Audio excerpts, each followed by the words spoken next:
Hey everybody, and welcome back to my kitchen, or welcome if you are new. My name is Bethany, or Budget Bethany, and I like to share these What's for Dinners with y'all every single week. I hope each and every one of y'all had a very happy Thanksgiving, and let's jump right on into this week's What's for Dinner, y'all.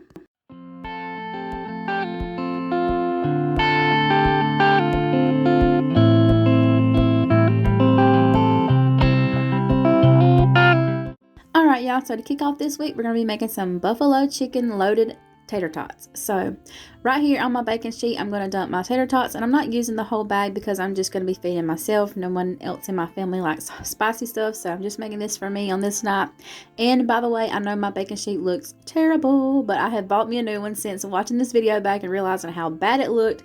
It's just well seasoned. It's clean and everything like that. It's just well seasoned, but I did buy me a new one just because it looks so rough on camera. So all I did was dump my tater tots on my baking sheet, and I seasoned them up. You can season them whatever kind of seasons you want, but I use Lowry's seasoned salt and some garlic powder. And then right here in my skillet, I dumped about 4 tablespoons of butter and let that melt down. And then I'm going to season up my chicken, and I'm also seasoning my chicken with some garlic powder, some onion powder, and some of that Lowry's seasoning salt. And then I'm just going to dump that into the skillet with my butter.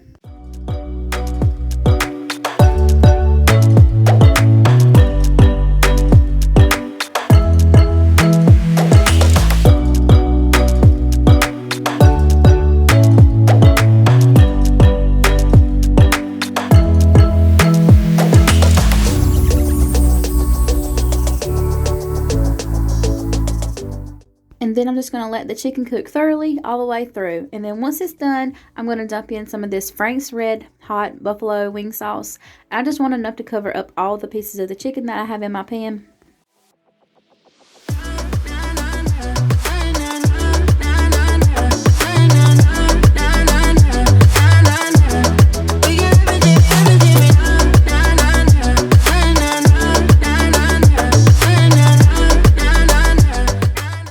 And I just let that kind of simmer on low for about 5 minutes.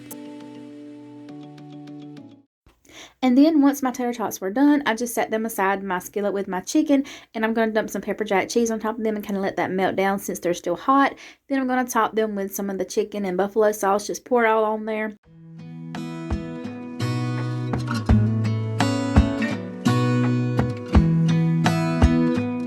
Then I'm just going to place it back in the oven for about 5 more minutes and just kind of let that cheese melt down and let it get all ooey and gooey. But while that's in the oven, I'm going to mix together some white sauce that you're going to pour over the top of the tater tots. And it's just some homemade ranch dressing and some blue cheese crumbles. You're just going to mix that up until it gets good and creamy. And then I just pour that over on top of my tater tots and my chicken. And this is how it looked. For the next night, I tried a jalapeno popper casserole, and I've never tried it before, but I found this recipe over on Pinterest, so I wanted to give it a try. And of course, I'll have all that linked down below in my description box for you to easily go access it. But all you'll need is some cream cheese, some sour cream, and some shredded cheese. I got shredded cheddar jack, but of course, you can get whatever kind you prefer. You'll also need some jalapenos, and I diced mine up really small.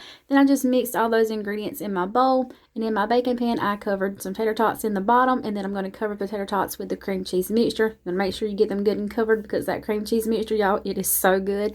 I did have some left over, and I also had some jalapenos left over, so I just filled those jalapenos up with that cream cheese mixture as well. And then on top, once I had everything layered out, I just topped it with some shredded cheese and some bacon that I cooked, that you saw me cook earlier, just to make it look extra fancy and pretty. And then I baked it in the oven on 350. I think it was for about 20-25 minutes, but like I said, I'll have the exact recipe linked down below for y'all in my description box.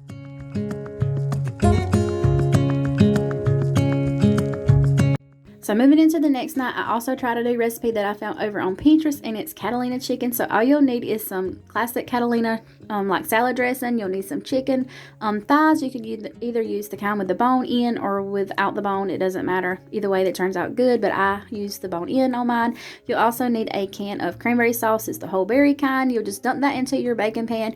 You're also going to need a packet of the like French onion dip mix. You're going to put that in there as well. But what I did is I dumped my cranberry sauce in there first, and then I went in with my Catalina dressing. I just kind of mixed that around really well. And then I went in with my French onion dip packet thing, and I just kind of mixed that in there as well.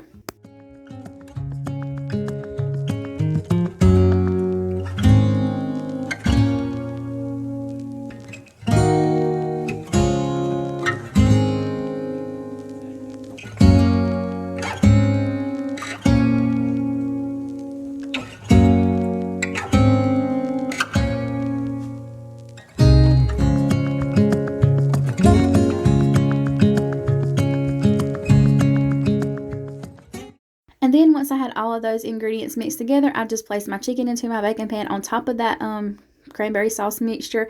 And I did flip my chicken over once I got them all laid in there, just because I wanted to make sure that I got all the chicken good and coated with that cranberry sauce mixture, just so that you can taste it in every bite. So that's what I was doing. I was just kind of laying the chicken down in there and just kind of mixing it around in that sauce. And I also go back in with my spoon and make sure that it all gets good and covered before I put it in the oven. Gonna stay in this moment, gonna lay here on the grass. Then you'll just pop this in your 350-degree preheated oven and you'll bake it for about an hour, and this is how it would look once it comes out. I have to say, if you've never tried this recipe, I'll have it linked down below in my description box. Definitely go give it a try. Do not knock it until you try it, because these things are actually really delicious. And to go with it, I kept it pretty easy and simple. I just made some like instant mashed potatoes to go with it, as well as some broccoli that was steamed in the bag. I just popped it in the microwave. Broccoli was done, and I also popped some of these garlic breadsticks in the oven while my chicken was baking and dinner was served. On this night was actually my son's 12th birthday, so this was his birthday dinner, as well as I got him a chocolate cake from a local grocery store. It was a win-win. He said it was really delicious. He enjoyed it. He also enjoyed his chocolate cake. Here's a picture of him with his chocolate cake. He did turn 12 on November 8th. I'm just a little late getting over here and updating y'all, but life is crazy over here, y'all. But on the next night, we had a easy dinner, and it was just breakfast for dinner. So I just cooked up some quick Jim Dandy 5-minute grits. I fried up some eggs, and I also cooked some sausages in a skillet on the stove, and that was dinner for that night. Breakfast is always a win-win for dinner in our house. And then for dinner on the next night, I quickly whipped up some Spanish rice. I cooked some onions and peppers in a skillet with some butter, and then I also cooked some chicken breast that I cut up into chunks. I seasoned it up really well with some taco seasoning, cooked it in a skillet with some olive oil, and then I just topped the chicken and the bell peppers on top of my Spanish rice and covered with some sour cream, and that was my dinner for this night.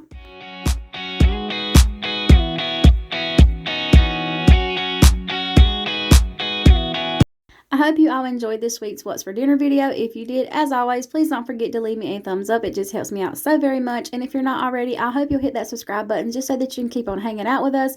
I love each and every one of y'all. I hope you all had a very happy Thanksgiving, and I'll catch you all in the next one. Bye, y'all.